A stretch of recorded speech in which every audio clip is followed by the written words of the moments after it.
बाज और बिल्ली की कहानी। एक जंगल में एक बड़ा सा बरगद का पेड़ था। उस पेड़ के छाल में एक बूढ़ा बाज रहता था। वह बाज अंधा था। इसके कारण वह कहीं बाहर नहीं जा पाता। उस पेड़ पे बहुत सारे पंछी भी घोंसला बनाकर अपने बच्चों के साथ रहते थे। वह पंछियां पूरा दिन भोजन ढूंढने में लग जाते। यह बूढ़ा बाज पंछियों के बाहर जाने पर उनकी बच्चों को अच्छे अच्छे कहानियां बोलते हुए ध्यान रखता। शाम को घर लौटने वाले पंछी उनके लाए हुए भोजन में थोड़ा सा बाज को भी देते। ऐसे समय बीतता गया। एक दिन वहाँ से गुजरता हुआ एक बिल्ली पेड़ पे खेल रहे पंछियों के बच्चों को देखा। आहा, बच्चे बहुत नरम हैं। इनका मांस तो बहुत ही अच्छा होगा। इतने स्वादिष्ट खाने को मैं अपने सामने रखकर पूरा जंगल घूमता रहा। सोचकर उन्हें खाने उस पेड़ पर चढ़ गया। उस बिल्ली को देख सारे पंछियों के बच्चे डर के चिल्लाने लगे। वह आवाजें सुनकर बाज शाल से बाहर आकर कौन है वो करके गुस्से में चिल्लाया। उस चिल्लाहट सुनते ही बिल्ली के ऊपर के प्राण ऊपर ही गए। उधर उन बच्चों के अलावा कोई नहीं सोचकर पेड़ चढ़ गया था। पर अब बाज को देख कांपने लगी। बचने के लिए उसे कोई रास्ता नहीं दिखा। जो होगा सो होगा सोचकर साहस करके कहा, हाँ, मैं एक बिल्ली हूँ। आपके आज्ञा के बिना इस पेड़ पर चढ़ के आने के लिए माफी चाहता हूँ। तब तुरंत बाज, क्या तुम बिल्ली हो? पहले इस पेड़ से उतरकर चले जाओ, नहीं तो तुम्हारे प्राण ले लूंगा, बोलकर चेतावनी दी। हाँ, पर अब गुस्सा ना हो। मेरा जन्म बिल्ली जात का होने पर भी उस जात के लक्षण नहीं आए। मैं मांस नहीं खाता, ऊपर से ब्राह्मण हूँ। इस जंगल के पंछी जानवर तुम सब बहुत ही अच्छे हैं करके तुम्हारे लिए अच्छा ही सुनकर तुमसे दोस्ती करने के लिए आया हूँ। बिल्ली ने बहुत ही होशियारी से कहा। बिल्ली के बातें सुनकर बाज बहुत खुश हुआ। इससे बिल्ली बाज की और तारीफ करने लगी। उस दिन से दोनों अच्छे दोस्त भी बन गए। तब से हर दिन वह बिल्ली पंछियों के ना होने के समय पर बाज के पास आकर 1 घंटा बातें करके चली जाती। बिल्ली के मीठे मीठे बातों से पंछियों के बच्चे उससे अच्छे से मिल गए। ऐसे कुछ दिन बीत गए। फिर मौका देख हाथ आए हुए हर एक बच्चे को खाना शुरू कर दिया। बिल्ली खाने के बाद बिना किसी को दिखे उन बच्चों के हड्डियों को बाज के रहने वाले छाल में फेंक दिया। आगे आगे पेड़ पे रहने वाले पंछी अपने बच्चों को गायब होता देख वह सब एक दिन इकट्ठा होकर बाज के पास आकर अपने बच्चों के गायब होने वाले खबर पूछे। अंधा बाज उसे कुछ नहीं पता, लेकिन सारे पंछी बाज के घर जाकर देखा तो पूरा छाल पंछी के बच्चों की हड्डियों से भरा पड़ा था।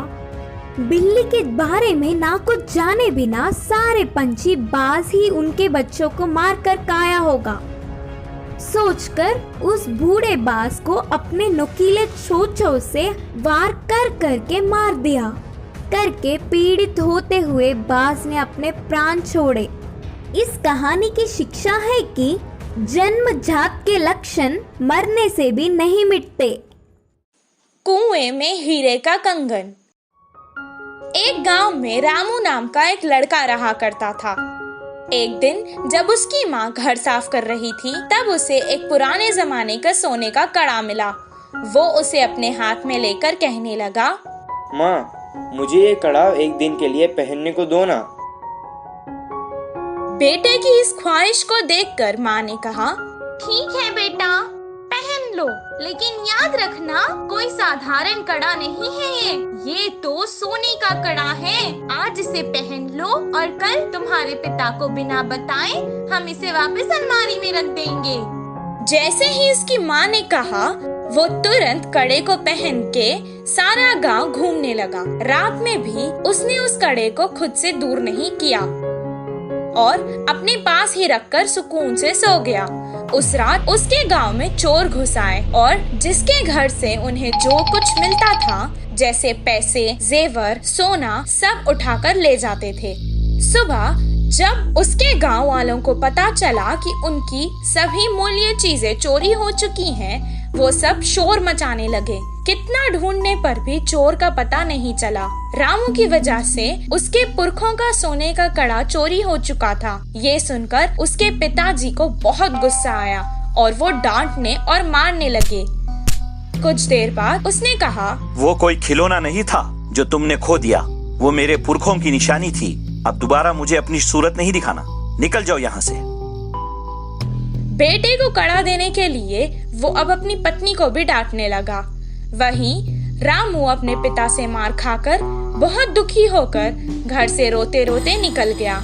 पास के बगीचे में जाकर एक बड़े पेड़ के नीचे रोता हुआ वो बैठ गया।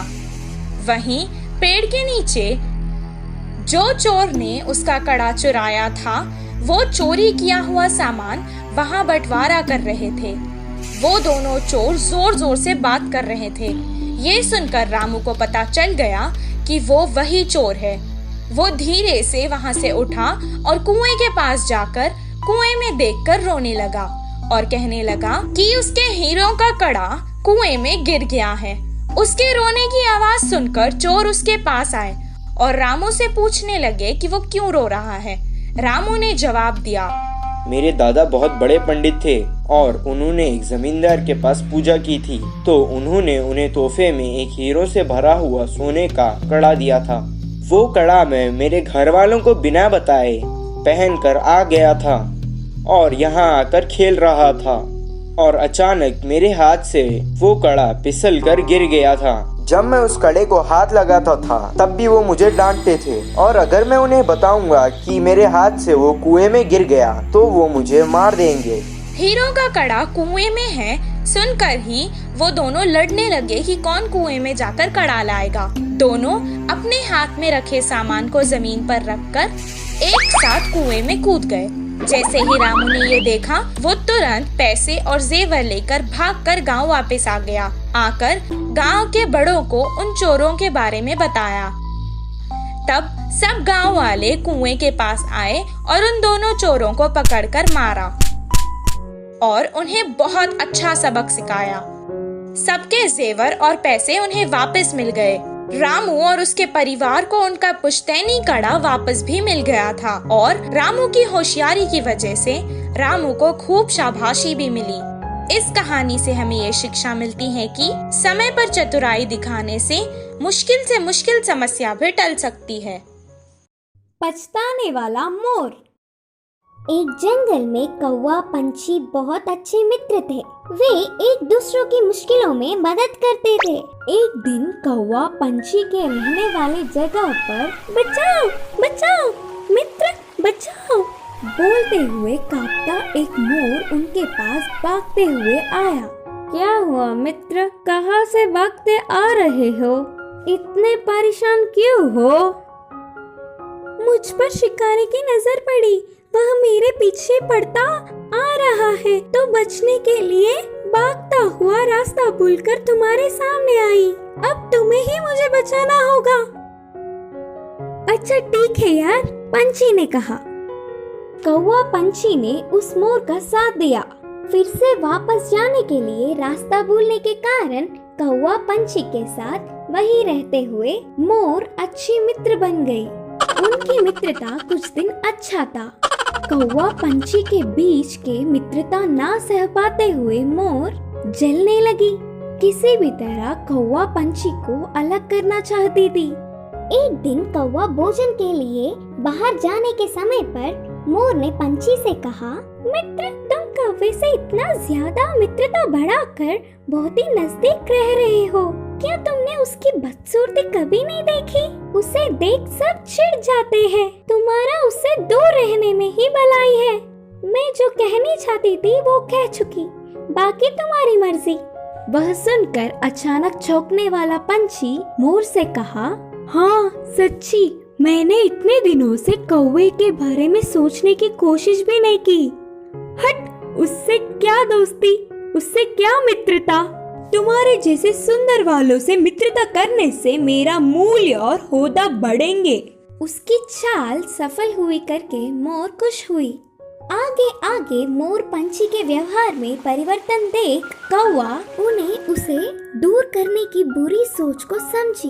एक दिन, मित्रों, मेरी वजह से तुम्हें तकलीफ हो रहा होगा, इसीलिए इधर के पास में ही एक घोंसला बनाया। मैं वहाँ जाकर रहूंगा। चलता हूँ, करके कौवा उदास होकर कहा। वह अपने आप जा रहा है करके बोलने पर मन ही मन बहुत खुश होकर, अच्छा अब तुम्हारी मर्जी मित्र, मोर और पंछी ने कहा। मोर और पंछी कौवे का भला टली करके खुशी मनाने लगे। ऐसे समय बीतता गया। पुराने मित्रों को छोड़ के आए हुए बहुत दिन होने से कौवे को उन्हें देखने की इच्छा जागी। पुरानी जगह पर उड़ता हुआ आया। उसी क्षण अपने पंख खोलकर नाचने वाले मोर पर एक शिकारी ने निशाना लगाया। कौवा देखा और परेशान हुआ। हटो वहाँ से, मोर मित्र, हटो, खतरा खतरा बोलकर जोर से चिल्लाया। पास में मरी हुई सांप को अपनी चोंच से पकड़कर शिकारी पर छोड़ा। सांप अपने ऊपर गिरने से, बचाओ बचाओ, सांप सांप बोलते हुए जोर से चिल्लाकर डर के शिकारी वहाँ से भाग गया।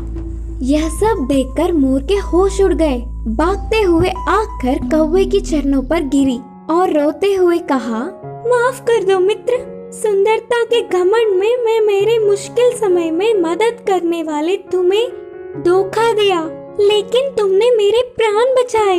तुम्हारा कर्ज कैसे भुगतान करूं? तब कौवे ने कहा, पछतावे से बड़ी कोई सजा नहीं, मैंने तुम्हें पूरे दिल से माफ किया। तभी आई हुई पंछी पूरी बात जानकर दुखी होकर अपनी की हुई गलती पर शर्मिंदा होकर सिर झुकाया। फिर तब से कौवा पंछी मोर हमेशा की तरह अच्छे मित्र जैसे रहने लगे।